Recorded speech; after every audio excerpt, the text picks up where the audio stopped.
Without further ado, the general manager of the New York Yankees, Brian Cashman, joins us.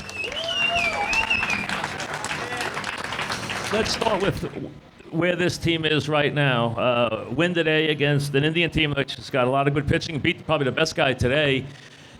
As you get ready for your maybe a late season move or the September call-ups, how do you feel about your ball club at the present time? Feel really good about us. I mean, we've felt real strong about us since the spring. Our guys, as long as they stay healthy, I think we have a championship caliber team. We are a team that people, are going to have to contend with and, should get to October. As long as we play healthy and stay healthy, that's the biggest key for us. You put together a great bullpen this year, probably as deep a bullpen as there is in baseball. And you've gotten a lot of power out of the lineup. The Yankees have become a very much homer team, led, of course, by Teixeira and A-Rod in the middle of the lineup. I mean, as you put this together this year, we talked about all the question marks. Them in the 3-4 spots has really been a big part of this team this year.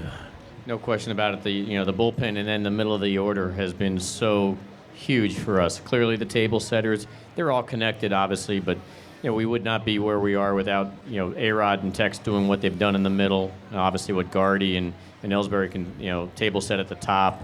Now here's some of the things maybe have gone, people may have died off a little bit. A guy like Didi in the back end's picking us up a lot more as he's developed into a better hitter. And then clearly that bullpen's been, our lifesaver. If we got a lead late in the game, we have a chance to really shut that down. Wonderful bullpen. And then this week, the kids. We've heard a lot about the kids this year, more so than in past years. Obviously, you didn't make big moves, and we'll get to those in a second. But this week, Severino again today, Bird this week with his heroics. I mean, I'm sure that makes you very happy. It makes you smile when you see Bird come up and have the week that he's had. It does. I actually remember doing an interview within spring training, and I think you asked me specifically who's our best hitting prospect, and I said Bird. You did. Ahead of Judge, because Judge gets a lot of publicity, but Bird has got such a sweet swing. Clearly tabled for set up for Yankee Stadium as well. But Damon Oppenheimer picked a good one out of Colorado for us, and he's developed as well as we could expect, and he's pushed himself in the mix, and thankfully so now with the injury Texas got. We desperately need him to be able to swing the bat and play some good defense for us, and he's done that. It's funny. You sit in your position, and everyone says, he gets to manage a team with an embarrassment of riches. There's also a lot of pressure to win every year, and also how you do it. People said, I'm not developing any players. And then when you didn't go get Price, when you didn't go get Hamels, when you didn't go get a Tulowitzki or any big bat, people said, Yankees are sitting on their hands. Why? Your thought process, has it changed radically? I mean, everyone waited for the Yankees to pull the trigger, and Toronto made big moves, gave up very good-looking prospects. Talk about that. I don't know if it's changed the thought process as much as, when things are starting to work the way you want them to work. I mean, especially, the draft is your lifeblood. We have a chance to dominate in the free agent market, and we've done that, obviously. So right now, the storm clouds, for instance, maybe for our opponents, have set up in such a way where, we signed guys like McCann and Ellsbury and Teixeira, and obviously A-Rod we retained, and so that's a lot of big money tied up into certain guys. Tanaka, obviously, we imported from Japan. And simultaneously, some international signs like a Severino, some domestic signs like a Bird, for instance, and a lot of these bullpen pieces have, Miller's a free agent sign too, have all come together. So it just has to be a combination.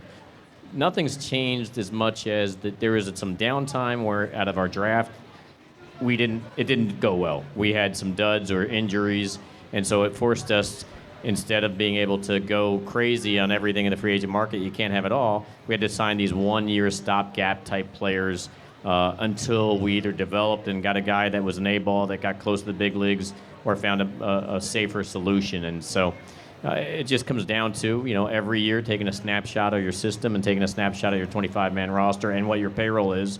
And having that, if you have flexibility to spend some more money, if you're locked into contracts like we currently are, then you have to rely on the system or some short-term rentals, and that's what we've been doing. Were you looking to go for another player, another starting pitcher, let's say, and the price was too high? Is that what happened here, and you protected your kids? Or was that the case of what happened here? Yes, we definitely wanted to upgrade if we could.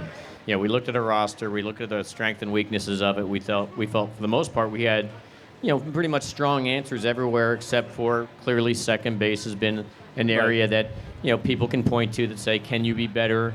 When Ben Zobrist came off the board, and we talked to those guys about Zobrist, in Oakland, but it was going to cost us a Ref Snyder and either Warren or Mitchell. So two of those three players are going to have to go for a 2-month rental, and we didn't think that made sense in our world. Kansas City did a better deal, so they got Zobrist. Once he came off the board, one area of need, the second base area, in theory, wasn't really able to be upgraded. And we looked for starting pitching, but we weren't going to move Severino, Bird, or Judge in any deal. And so we tried to play on some other things, but what we offered wasn't good enough for other teams, and what they demanded from us, when we took Severino, Judge, and Bird off, then it was, well, give us Warren, give us Mitchell, give us Shreve, give us Wilson.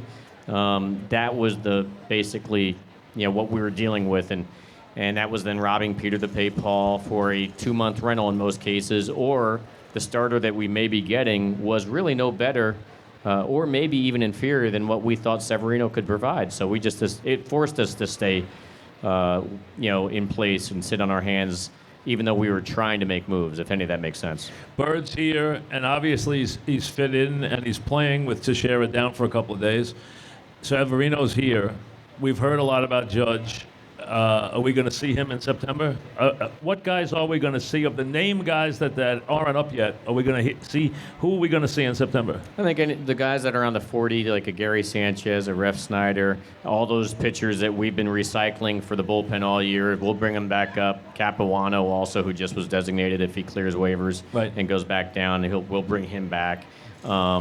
I don't see us doing Judge yet. Okay. He's off the roster. Right, you have to put him on. Right. Last year, everybody remembers, there was is Ref Snyder going to get a September call-up? Ref wasn't even Rule 5 eligible. Right. So Judge is neither. If I put him on in September, it's going to clog the roster up in the wintertime more so than it has to be.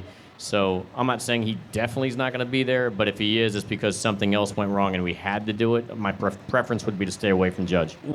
Pineda's coming back to pitch on Wednesday now. I heard that today. Where do you feel Pineda is? Are you now comfortable with where he is physically? Yes, definitely physically. He's healthy. He just had the same thing Miller had earlier in the year, so it was just a timing issue, just giving him the time to heal that little strain in the flexor tendon area. And his first rehab outing in Trenton wasn't very good. Stuff, knocking the rust off. His outing yesterday was very good. He was 93, 94, pounded the strike zone as he usually does, and the slider got better as his outing went on. So. We're ready to take him, and he's going to be plugged in on Wednesday of next week, and we look forward to having him. What would you say about your starting pitching right now? I mean, we've seen last week a great performance from Tanaka in a big game against Toronto.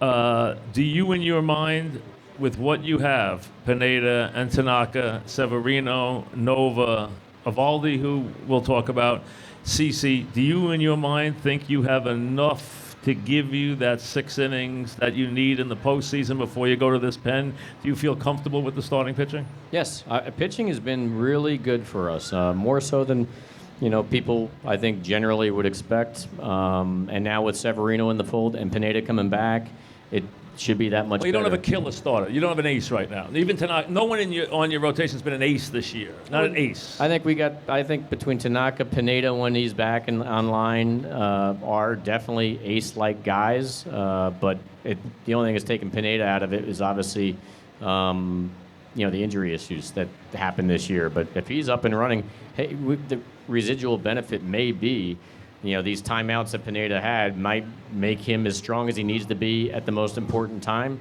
That's the wishful thinking on my part, but he is capable of being an ace. Tanaka obviously just shut down those Blue Jays up in Toronto. Yesterday he wasn't as good as he was just a week ago up in Toronto, but he's certainly capable of doing a lot. So we feel good about our pitching. And you know what? I got to point out, CC has been lights out his last 3 outings. A lot better. A lot so, better. So we'll see. I mean, I think whatever we've got there, it's definitely enough. We want more? Always. But Always. And you do have a pen, though, that has great depth in it. I mean, not just quality guys on the back end, but terrific depth. And you know what makes our pitching staff even better than their physical talent is our catcher and how he calls the game, and our pitching coach and how he game plans. So it takes, honestly, if you have a group of number 3 starters, for instance, or even that might have a number 2 or 2 number 2s, if you want to look at it that way, our pitching coach and our catcher really elevate those type of players to another level. And I think that's what you saw. We played Toronto 6 games. Their offense is off the chart. Before us, they were scoring off the chart, and after us, they've scored off the chart. But we played them 6 games, and we've held them. Pitched well. Yeah, they really have. It's a combination of Larry Rothschild, Brian Tanaka threw a McCann, gem. and our pitchers. Yeah. Yeah, Tanaka threw an absolute gem. 2 guys that you went out and got this year. Didi to fill, obviously, the enormous shoes of Derek Jeter. Now, it wasn't that hard in terms of Derek's performance from last year, but it's 20 years of greatness at the position. And he has really, he might have leveled off the last week, but he really raised his game the last couple of months. I mean, after a tough start, you stuck with him. He's done a pretty good job. Sometimes being forced to stick with something. I mean, Right. There was no alternatives. If there was easy alternatives, the Sabres would have been clamoring for send him out. And he had a tough start. He really did. He struggled. He was great in March. In March, he was relaxed. And I don't know if it was stress of New York, the bigger stage. It's a hard job. It is. Replacing Derek Jeter. Yeah. I can't even tell you if any of that was the reason, but clearly he got his sea legs under him at some point. But he did look so good in the back end of spring training, the second half of spring training, that I felt like, wow, we're going to have something good here. And then, the first month and a half, he struggled both on the offensive, defensive, and base running side. So there was a lot of, obviously concern. But he's been run out there every day, for better or for worse. And then all of a sudden, we've got something growing underneath us that we're pretty happy with. Absolutely. And you gave up a player that I know personally you loved in Prado to get Eovaldi. You loved having Prado on this team. I know you even like to have him back. I understand you loved how Prado fit in and his versatility, his gamey, his how much of a gamer he is. So you really didn't want to part with him. So you did for Eovaldi. And I know Eovaldi's gotten a ton of run support, but he has gotten better as the years gone on too. Yeah, no doubt. I mean, Prado is a leader, and he's very versatile, and it gives a manager a lot of flexibility because of third, outfield, second, and clearly we had the need, but 25-year-old starter in Eovaldi, our analytics crew as well as our pro scouting side felt that there was some things that we could dream on and that he might hit those projections.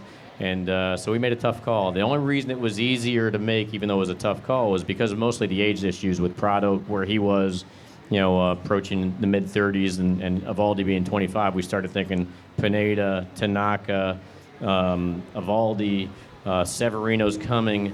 Those are 25-year-old starters or younger, and that's pretty exciting stuff. And so we felt we had to go that direction, and thankfully it's paid off so far. Yeah, Eovaldi, you must be very happy with what you got there, especially lately. I mean, even the Minnesota game, went 7 innings, threw a lot of pitches, came back from a bad 6th inning, gave you a good 7th inning. Looks like he's becoming more of a pitcher. We know he throws hard.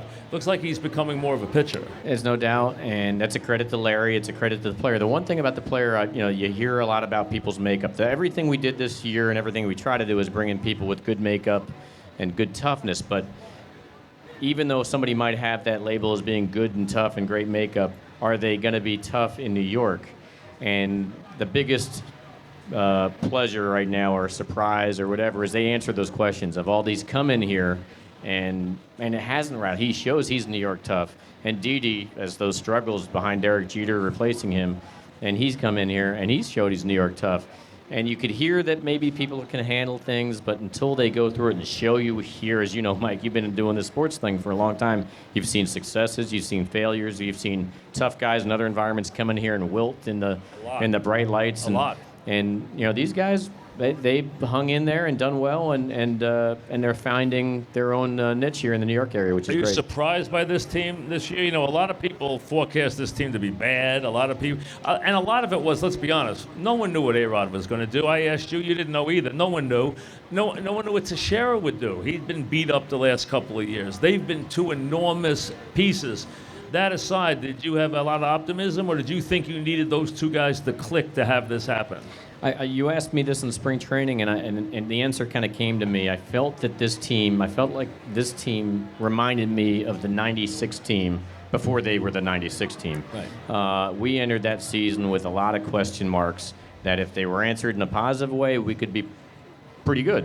But we needed guys to be healthy. We needed young guys like a Jeter to step up, and so we had youth questions. We had maybe health issue questions. We had a new manager back then, in Joe Torre's first year. But I felt like this felt like the '96 season prior to it starting. And if things could answer in a positive way, we could have a good run.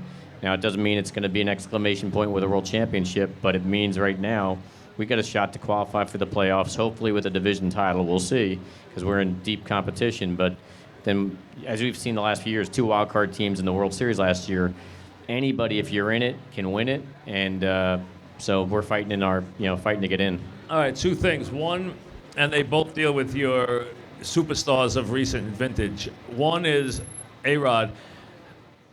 Forget just you. You've sat in organizational meetings. How shocked are your baseball people that he's had this year?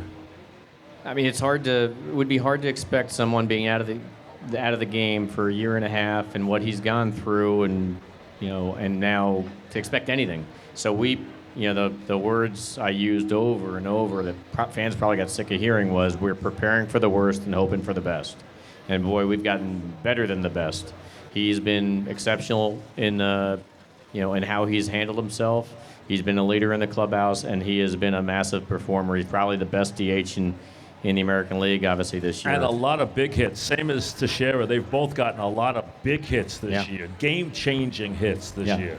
So he's been great. Nothing but bouquets I can throw his way. The other one is all the attention that it got this week. Now, I guess I did a profile on you, which I have not read yet, but obviously all the fans have seen the stuff that rehashed some stuff that went on with you and Derek Jeter. I just asked you about it, about a 6-year-old quote. You did not comment on that recently. What would you like to say publicly about that? The folks have read all the stories this week about you, and you're dealing with Derek Jeter back in at contract time in 2009, 2010. I've always dealt with everybody honestly. SI did a profile recently on me. They asked me a question about a piece of information that they came across on their end, not from me. I told them no comment. The question basically was, I heard in a meeting during it got contentious that Derek had asked you who would you rather have playing shortstop, for this team in 2011? Name me any player. And so they went through that process. They said they heard I responded to Troy Tulowitzki, and it was obviously an ugly situation. Playing better than probably anybody at the position. But regardless, I said, listen, that's a private meeting. I have no comment on that. So, I didn't provide the information. I didn't confirm it. I didn't deny it. And that was it. So the only thing I did say on the record in the piece was that Derek's the best player I've ever had. But they did cite the meeting. They cited what people said I said in the conversation with Derek and what Derek said to me. But I didn't confirm it. I didn't provide it. I didn't deny it either. Well, let me ask from this standpoint. Forget that. You guys went through a rough contract thing with him. Clearly he was unhappy about. Did it leave a strain? Is there a strain now with you and Jeter because of that thing? I don't think so. I'm sure that, listen, when you're in the position I'm in, and if you're in a leadership position and sometimes you have to tell people things they don't want to hear, or bad news, or things they're going to disagree with. And trust me, I've done that more than I would prefer, but I did tell Sports Illustrated, like I'll tell you now, I'm going to honor my job description and do what I think is necessary at the moment in time. And it doesn't mean I get it right all the time. We all know that that's going to happen. You're going to make mistakes, but everything I try to do is with the organization's best interest at that time. And if it puts me in conflict with people, I'm not afraid of that. But I've always had a great relationship with them. I can't speak any more than that. Sometimes sometimes it's better than others, I guess, I'm sure. All right, now you're getting a little goofy as you get older. You dress like an elf and climb up the side of a building, and then I turn down the side of a building, not up, down the side of the building. And then I turn, and they're showing a tower in Toronto. Now, what did you just do in Toronto? Toronto has an amazing, I highly recommended it for you thrill seekers. I joked on Saturday we played the Blue Jays in a 1 o'clock game, and I joked that if Tanaka pitches a complete game and wins, I'll go up on the CN Tower, which is 116 stories high, and they have 116 stories 116 stories. Right. Now, the thing in Stanford I go down is 23 stories. 20, and you go down the outside of the building. Yeah, I rappel off of that. Scary enough. Yeah, but this was 116 stories. So and what happens? Game ended at 4-something. It's 5:30. It's called the Edge Walk, and anybody can do it. They can go up and sign and pay to be on it, and you get on go up the elevator. They harness you up. They give you a breathalyzer to make sure you're not drinking. Now they harness you up, okay. Yeah, they actually give you a psychological test to make sure that you're not nuts.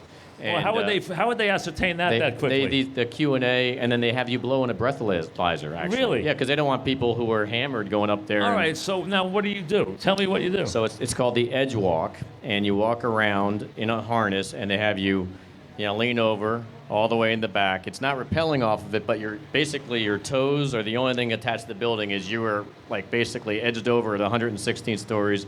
You go backwards and you go forwards. I would not do the forward thing. I refused. And you're harnessed, but you're harnessed. You're harnessed, but it's tough to trust the rope. Man, what are you, nuts? The pictures I'll show you the pictures on my cell phone. Why would you do that? Yeah, it's wild. It's crazy. It's good stuff. But 116 floors.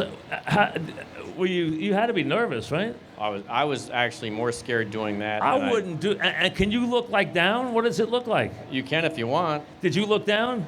Yeah, I have no choice. But I could. They couldn't pay me enough money to do that. I mean, I always wondered when I drive over the big bridges we have here, like Triborough or anything.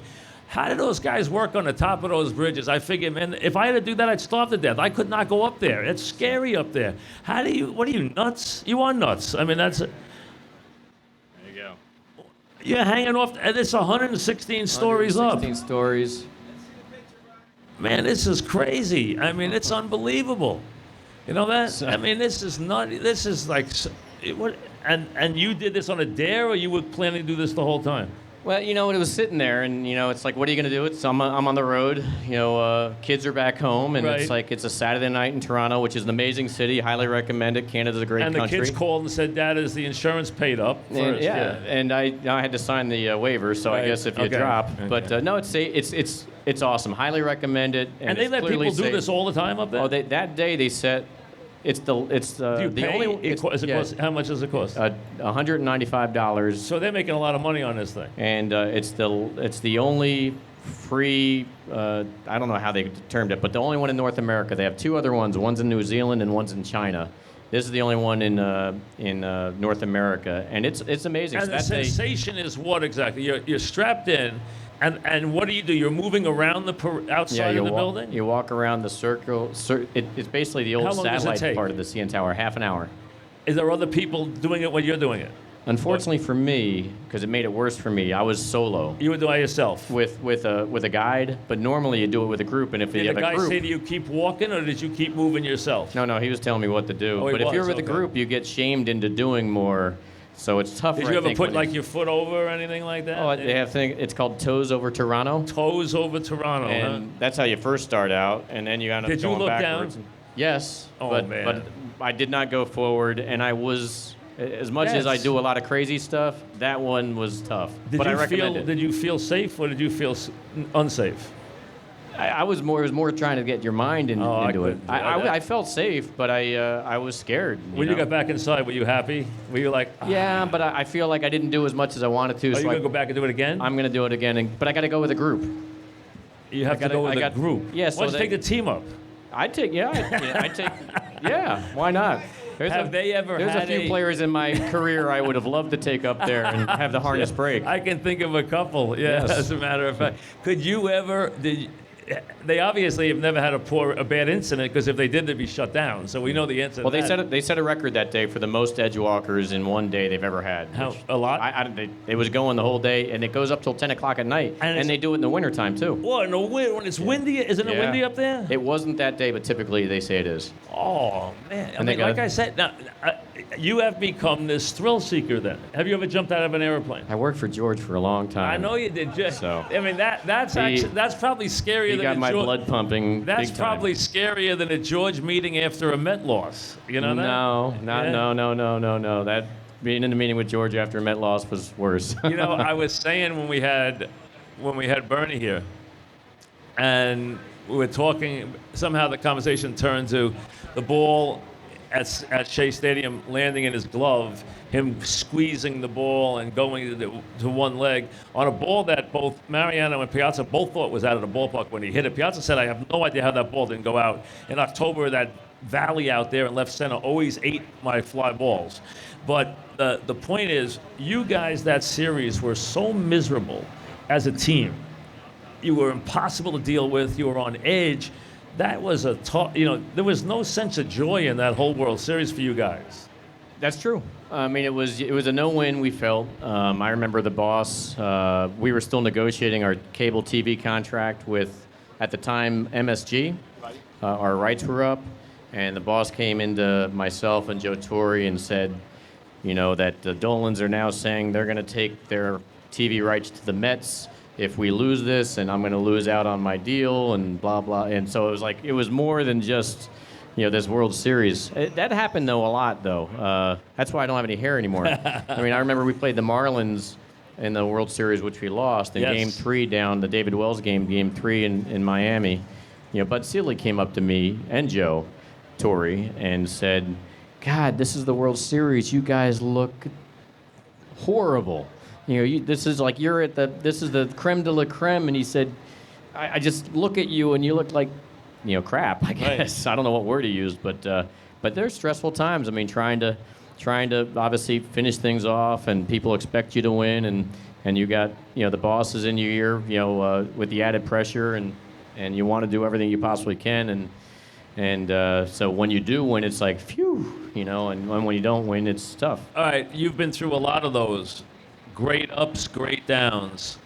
Highest high for you, the one where you just sat down the night after, the night of, whatever, and were just so elated. Which one? Just sheer ecstasy. Which one? Probably when we acquired A-Rod in the trade for Texas. I mean, if you're talking about like an individual situation, that shocked the world when we got him from Texas after Boston didn't get it. That's a hard one. I never would have thought you came up with that one. And the boss, he was like, I had kept everybody out of that conversation. It was right. Tom Hicks and John Hart, and I was privately having conversation with those guys. And then when it got close enough, then I got the boss involved. So when you got in the room and you got the answer, that was the highest high. I just know he was proud because it was an explosion of news, and boss loved the back page. Well, this was back page, front page. This was international. Oh yeah. And it stopped. On the All-Star NBA All-Star game, they interrupted the All-Star game to say, "Oh my gosh, the Yankees just got Alex Rodriguez from the Texas Rangers." Lowest low. Lowest low. Which one of those fall losses? Which one? I mean, 2004 had to be right. Yeah. But that was. But my therapist have helped me. But didn't you forget that one? But didn't you? Were you? I had the feeling, and that series. I have so many thoughts. I left because it was Saturday night in Boston. You won 19-8. You're up 3-0. I'm driving back with my wife because I had to do a football show at 9 o'clock back in New York. So I left Boston at 4 a.m. And I'm listening to the Boston stations, and they're like, we'll never beat this team. They do everything better than us. We can't beat them. They own us, blah, blah, blah. And then it started the next night, the bullpen both nights. Back in Game 6 at the stadium, I don't know if you felt this. I almost felt the team was beaten by Game 6. Like you didn't have the pitching set up well. And then even for Game 6 and 7, it was a lot of who was going to pitch. And it just seemed like after Game 5, you guys were out of bullets. Did you feel that yourself? Did you feel once it the got inevitable? to 6 and 7, we got to our weaker part of our rotation. Yeah. And I mean, you blew leads in 4 and 5 in the 9th inning and the 8th inning 2 nights in a row. yeah, exactly. I mean, it was. Listen, do we really have to spend any more time on this? It was tough. We should have put that away. And again, there's so many. I thought there was some mistakes that we didn't capitalize in the games that we wound up losing in their first win and their Joe second had a run win. on the knuckleballer, which he didn't. Which Right, there things was, like that. He had a bad series series. But on top of that, I just wonder from a psychological standpoint. Before Game 4 in Fenway Park, we're up 3 games to none, and we just pounded them 18 to 19-8, 19-8, Yeah. 18-7, whatever it was, 19-8. So I've heard later on that the Boston players were during batting practice telling our Yankee players, "Hey, good luck in the World Series." This is in pregame of Game 4, and so all these little things start working their way. In that series, people forget John Olerud got hurt. And we lost him. Yep. And then Tony Clark became our everyday and the first ball baseman. that doesn't go that in the right So field line there's- that doesn't go, it bounces over in for a ground rule double. They were an amazing team, and they did. But that's what happens. You got to be good, you got to be lucky, and you got to be healthy. And that's what got them past us. And we had some bad health that hit that series. We weren't as lucky. We didn't capitalize. We didn't finish it off. So yeah, it's. I got to go back to therapy after you brought this stuff back again. One last one, then we'll turn it over to the questions. There is a feeling now, and you hear it all the time, and we in the media say it, and the fans say it. Oh, if George were here, it wouldn't be this way. George did this. The team is soft. The team now accepts defeat. The team, blah, blah. They would have done this. They would have done that. You deal with it day to day. Has the team, has the ownership, has the leadership lost a little of that crazy will to win that George had? Is any of that changed since he's gone? Not at all. I think clearly the tabloids loved that every day could be, Mount Steinbrenner erupting. Absolutely. Yeah. And clearly with that came, a lot of papers getting sold. The missives. Yeah. That I used to get to read. We love that stuff. But that doesn't mean that every time the volcano erupted was the right thing. I'll never forget, for instance, like everything he wanted to do was win, and we did a lot of winning. We didn't have a lot of success also for periods of time. So at times it worked, other times maybe it didn't work. Like anything else, I think his children grew up with it and that intensity, and certainly I did. And you pick and choose your spots. I don't think he had the ability to pick and choose his spots. He ran on pure intellect and emotion. Right. And so that was a combustible combination. And so because of that, at times we lost some good baseball people, or good players. There's some guys played elsewhere because, the impatience or the anger, snapped. And here, I remember when we played Houston and we got no hit for the first time and only time in our history. The next day the boss had on as a motivational thing, he had quotes running on the streamlines on the scoreboard. While we're taking batting practice, and he had music playing in the background, and it was all negative, like showing he was angry. But it didn't have any effect on our players to make them win or try any harder. He felt it wasn't something he needed to do, but some of that stuff doesn't impact, in the way that you want to. So some of it did, some of it didn't, and I'd like to think that, there's a little bit, I think Hal Steinbrenner, who's obviously in charge now, is very practical, very methodical, very patient. And he gets very tough, and believe me, we feel it. It's just a different way, and he interacts. So there still is that level of accountability and edge that there always was in this organization. There's no doubt. Like I do, it bothers me a little bit to hear that it's not like I've been doing the job for 17 years. I work for the boss, and I work for the Steinbrenner family, but if you take an honest, realistic step back about things. I mean, the lowest win total that at least I've been associated with as GM is 83 wins. 83 wins, and that was a year we missed the playoffs by like 4 games. And so out of 17 years, that's the lowest win total you've ever put forward, and 83 wins, and it's like people, react. And that's on a year that the team was those 2 years, the 83 and 85 win team was 2 years where we had a ton of injuries.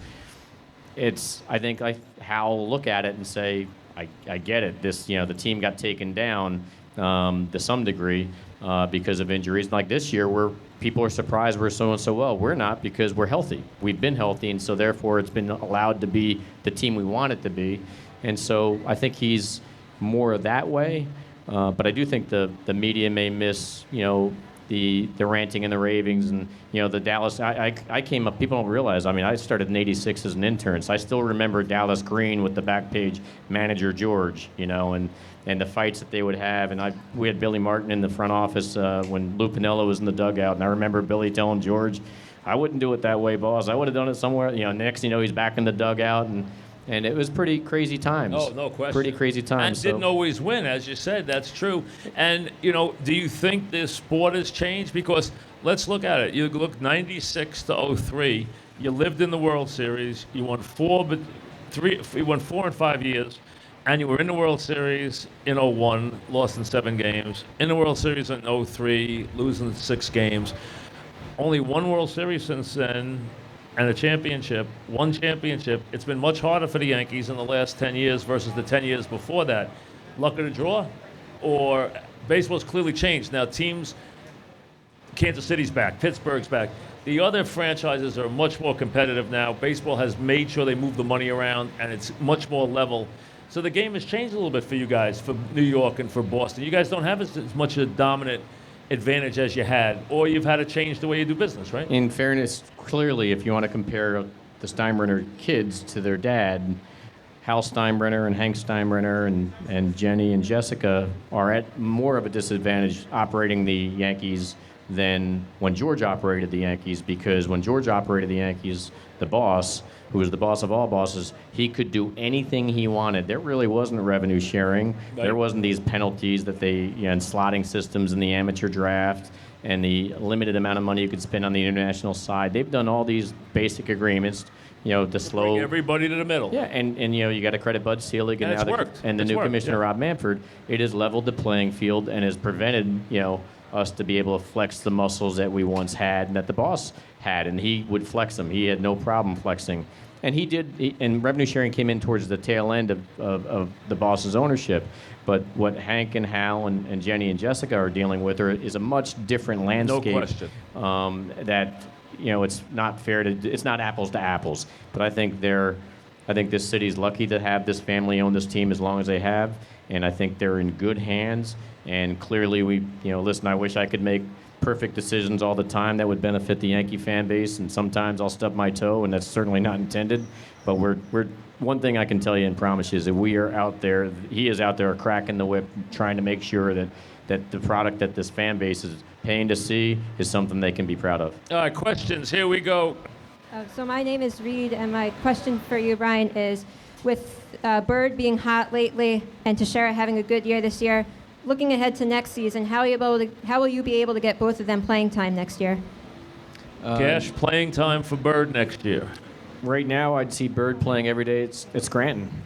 Texas our everyday first baseman, and that's not going to change. And Alex Rodriguez is going to be our everyday DH, and that's not going to change. And the only way Bird flies up into a different situation is if an injury hits. That's it. But he's young, and he's got a long career ahead of him, but that's probably what's going to happen. He will not be moved to right field. He will not be moved to third base. He will not be moved anywhere else. He's going to be playing first base or DH, and only in Scranton unless there's an injury in New York. All right, so there's your path for Bird. Go ahead. Hey, Mr. Cashman, 2 questions. 1 comment and a question. Can you tell Girardi to stop pitching to Bautista with runners on base? And the second question is, who would you start in a short series, a third pitcher? I don't know. The first is I wish everybody would stop pitching to Bautista with anybody on base. He's been hot. He's been hotter than hot. He's a pretty impressive guy. And on the other one, we haven't talked about postseason stuff yet because clearly we haven't even gotten to the point where we're in. So we got a long way to go. We want to be in the playoffs. We'd rather it be as the American League Eastern Division champion. Absolutely.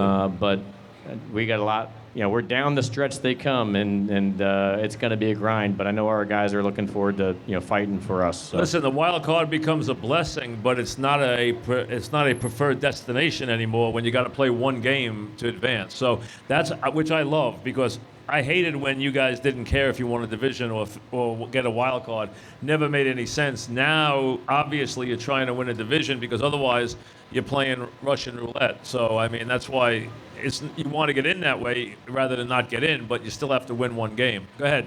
What about, I was watching in the middle to end July. You guys we were, what was it, 7 games up into first? What was the clubhouse and everybody thinking when you went bonkers and now you're just 1 game out with Toronto? What are you guys going to do to get into the playoffs? Well, Yankees are in first right now. They're in first. Basically, it sounds like what you're asking is, what was it like when we started playing poorly? Essentially, we weren't hitting. Yeah, I know what it was like for me. I mean, I sleep better when we win. I feel good right now. Like, I'm here and I'm happy. If I had to do this yesterday or the day before yesterday, I didn't feel good and I wasn't happy because we lost 2 in a row after winning 6 or 7. And so it really does affect you, in a bad way. I'm sure just like our fan base. I know when we're doing well, it gives you guys and gals an extra skip in your step and a positive distraction, and that coffee tastes better in the morning first thing, and so it gets a little quieter. The one thing when we aren't doing well and we're struggling or losing some games, but the one thing about the crew we have is that they really feel every day that this is the day we're gonna win tonight, or we're gonna win today. And they got a lot of leadership in there, and they care about each other, and they trust that they can get into that win column on a daily basis, and thankfully that's shown out so far. And this year. A good pitcher today. Yeah, we've beaten a lot of good pitchers this year. Yeah, I tell you, there's a lot of good pitching. Cleveland has a lot of good pitching. I'll tell you what, you point that out because I was talking to one of the writers earlier today. The Mets, who have a great young pitching staff, in our league, Cleveland's got the same thing. Very good really young do. staff. Cleveland and the Mets are both got some really high-end starters. So they do. Very good pitching. Go ahead. Cash, at the trade deadline, were you surprised by the number of top-level prospects that were traded for, like, rental guys like Price and Leak? And did it alter, I know it didn't change what you did, but did it frustrate you seeing that such high-level prospects were going for guys that were going to be like 2-month rentals? Yeah, that's a good question. And the last 5 years, you've heard probably more so than not, teams are hoarding their prospects and they're holding on to and overvaluing their prospects. That's been a lot of topics and discussions out there in the universe. But this year, if you were a seller, you got a chance to really get some high-end stuff back. So yeah, the price tags were high and they were met. And that was different. And yeah, it was frustrating because we were unwilling to do so. I think it was the right decision to do so. Time will play out. But we've done that rental stuff. And it has worked and it's helped us. And other times it hasn't helped us. And I think clearly what Toronto did was remarkable, and they've really remade their team for the second half and for the final stretch. But no doubt about it, the prospects that people gave up were more high-end this year than they've done in years gone by. Yeah, I mean, Toronto gave up a kid who was supposed to be a phenomenal young pitcher, right? I mean, so it'll be interesting to see what happens. Multiple. Go ahead. Hi, Mike Sully from Holtzville. How you Go doing? ahead. Good.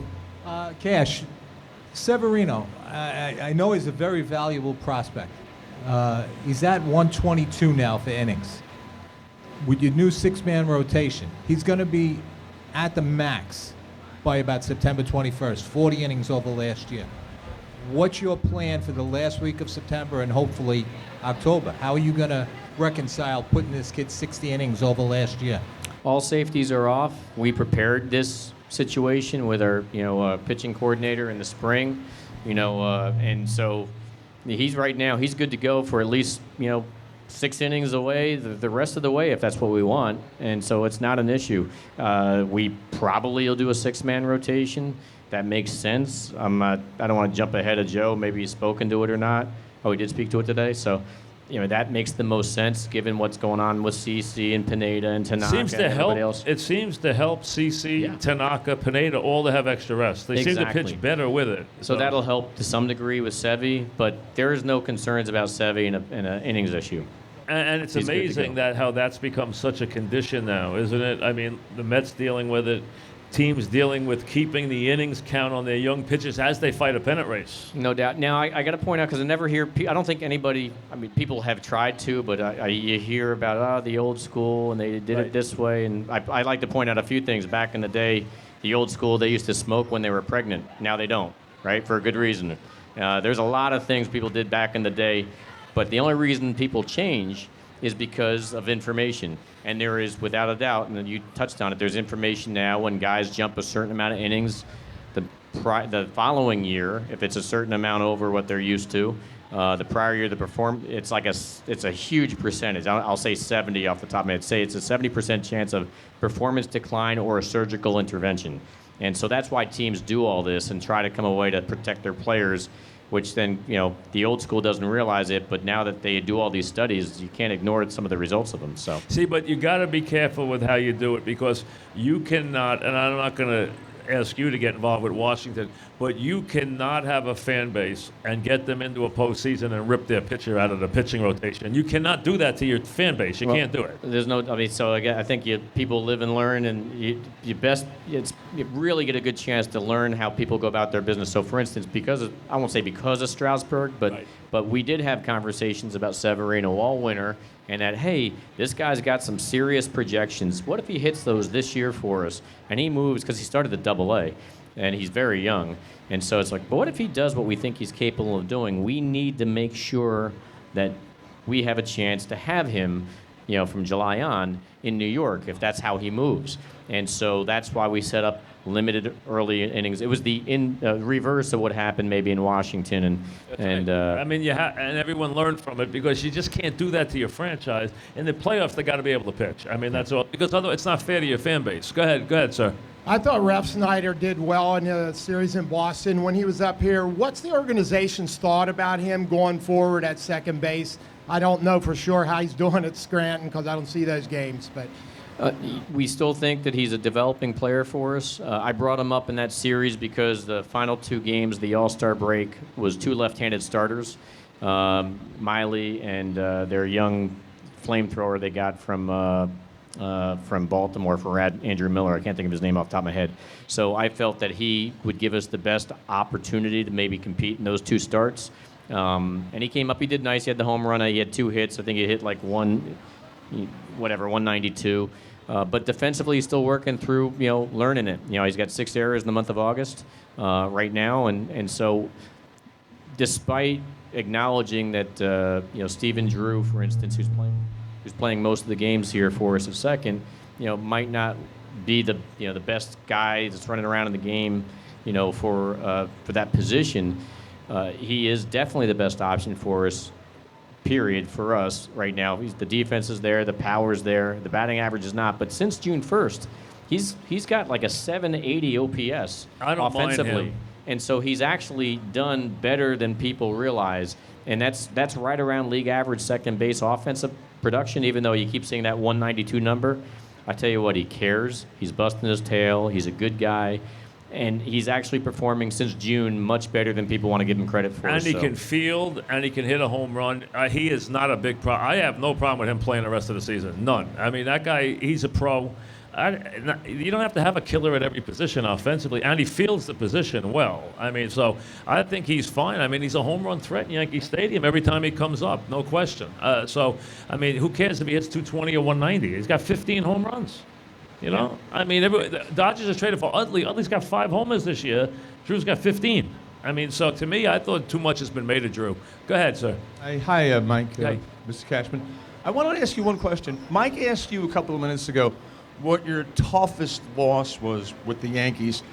My friends and I, who are humongous Yankee fans, we always thought the loss in 2001, the World Series, was devastating because you guys were so close to winning 4 championships in a row.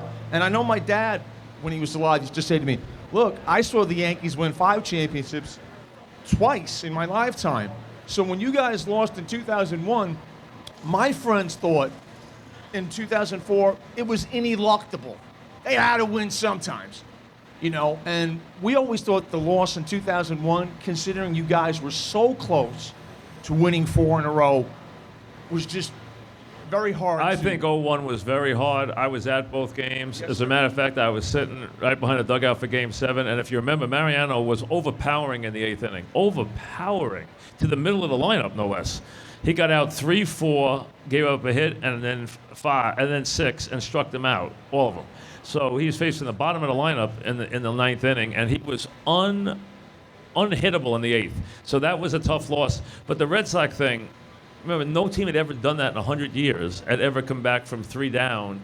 You're going to have it happen to the Yankees with the Red Sox, the whole thing. So I sat in Yankee Stadium all 9 innings in Game 7, and the whole game, Yankee fans were leaving and Red Sox fans were somehow coming into the building. And by the 9th inning, it was like it was at Fenway Park. It was so many Red Sox fans who had waited so long to win a pennant.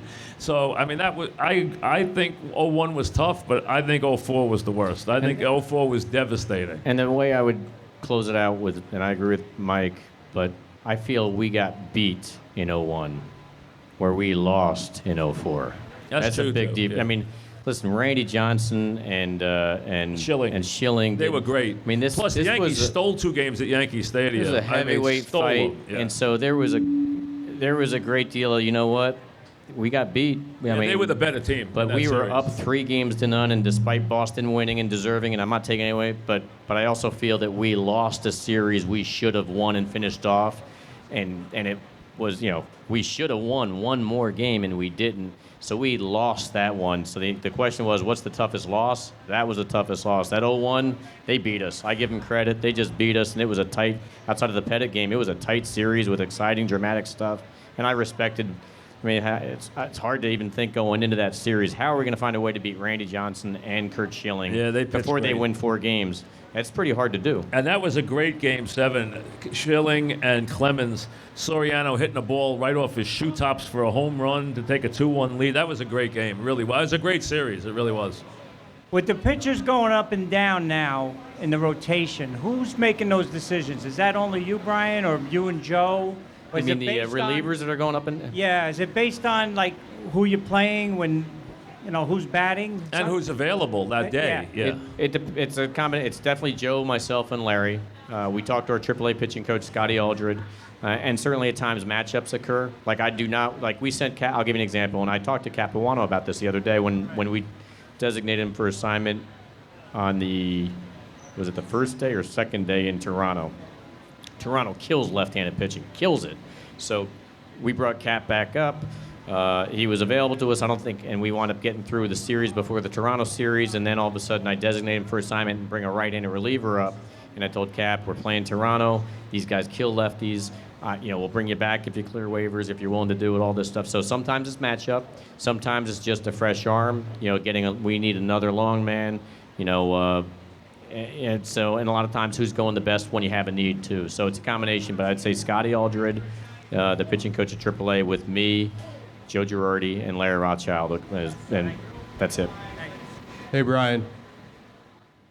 Of your favorite signings, where would you put the Matsui signing? Oh, it's got to be right. I mean, Matsui, El Duque, those guys are some of the better signings that we've had, and huge, impactful guys. And I just had a meeting with Matsui. He works for me, and he's working mostly with Scranton, Staten Island, and Trenton. So I met with him during our game. It was like from the 8:30 to 9:30 range in my conference room to go through all the hitters that he's been working with, and you know what his feelings are with them. So he's an awesome guy, great player, Great class act, player. great Yankee. What a clutch player. Oh, man. What a good baseball player. Shocking how good he was. Never thought he'd be that good. He was a wonderful player. Matsui, I remember I had to fight. These are the things because you know George would pick on him, but Lou Piniella told George Steinbrenner that you know when we signed him, you know George and Lou lived in Tampa, Florida. Lou was the manager at the time of Seattle, and George saw him at Malio's Steakhouse, and so George comes back from lunch and he gets on me hard. We had just signed Matsui, and he said, "Piniella says you made a mistake." and he will never hit left-handers. You made a mistake. Oh, he And- killed left-handers. Oh yeah, so it turned out, but I had to, until Matsui got some distance in performance, we were getting crushed about, whether he was going to be actually what we hoped he could be, and boy, he was that and more. Lou also said Paul O'Neill would never hit left-handers.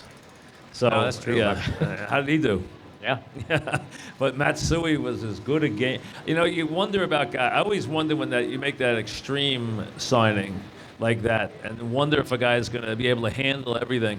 He was so good and consistent and good in a big game. What a clutch hitter he was, too. A tremendous player. What a World Series great. he had in 09. My God. What he hit, 510 or something? I mean, it was unbelievable. He really, and he killed left-handed pitching, too. Wonderful player. Really wonderful player. Go ahead. Yes, sir. Hey, Mike and Brian. Hey. We in August right now, and it was the bad month we lost my favorite Yankee, Thurman Munson. I just wanted your thoughts, Mike and Brian, your thoughts about Thurman Munson. I got to see him probably even more than Brian. I don't know. Were you living in New York in those days or no? No, I grew up a Dodger fan, actually. Right, So and you were in Florida. Well, Brian grew up in Florida, so you got Kentucky, but also, he's not in New York like I was. I saw him break in, and it's funny. He was very highly touted, and the Yankees were just starting to come out of the bad days. They had Mercer. They had a young guy they thought was going to be a really good player named Jerry Kenny. They had a bunch of young guys, and they had this catch that they were talking up. And people would be shocked to know that this guy who became one of the great clutch RBI guys, Munson was a guy that hit 15 homers, knocking 110 runs. He didn't hit a lot of home runs. But when he came up, they were riding him like crazy because he never got any big RBIs. He hit 302, but he had 50 RBIs the first couple of years, and they used to kill him because they said he never knocked in a big run. It turned out by the time he matured a couple of years, he became as good a tough hitter as you would ever see. He was as gritty a player and really a wonderful, wonderful hitter. Go to all fields, hit 300, leader, the whole thing. Really became a great player, Munson, and tough as nails, too. And I feel like I got to know Thurman Munson through Gene Michael, who was my mentor. And Thurman and Gene Michael were tight. They were roommates. Both went to Kent State University. And I remember when I started with the Yankees in '86 as an intern and going to the old Yankee Stadium, if you remember, every game, George would play on the video screen this heartstringing video tribute to Thurman Munson. And it was impactful. And what a amazing person I heard he was, and a great player, and I've got to know the family a little bit. So he was clearly one of the all-time greats. And No that was question. a sad day. Well, listen, we could do this all night, but we got to wrap it up. So a big hand for Yankee General Manager Brian Cashman. Thank you for coming out today. I hope you enjoyed. Bernie, appreciate the crowd, and enjoy the rest of your summer. And we'll see you soon. So thank you very much, everybody. Thanks.